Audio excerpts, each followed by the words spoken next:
Hey friends, let's go fishing. Yeah, I know, this will be fun. And so just a portion of a dowel rod and a couple of magnets.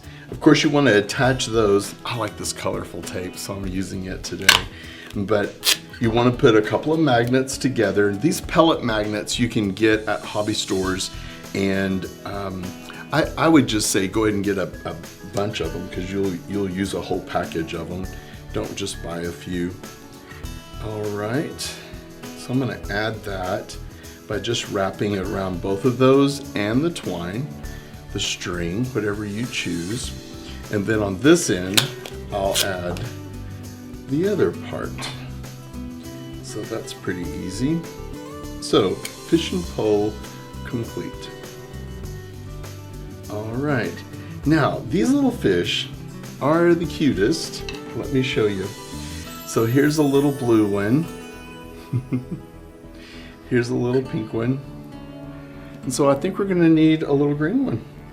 So what you do is you wanna cut off the bump. This is the chenille stems that are kind of bumpy, so it's a little different. You want the longest part of the wire on both ends of the bump. So it needs to have the longest part of the wire. And then you'll bend it in half, match those up. And so that makes the fish's body right there. So twist this off, and then you bend this to make the little tail fin. I know, isn't that cute?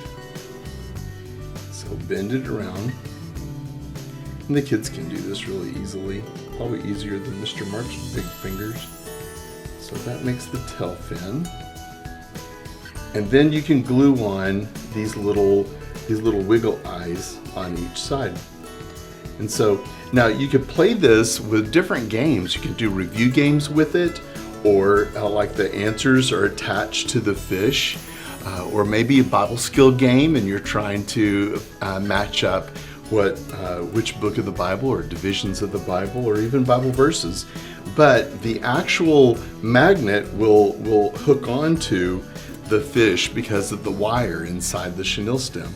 So what a fun thing to do. I think your kids are gonna like doing this, especially if you have a timed race. That would be a lot of fun too. So give fishing a big chance in your classroom.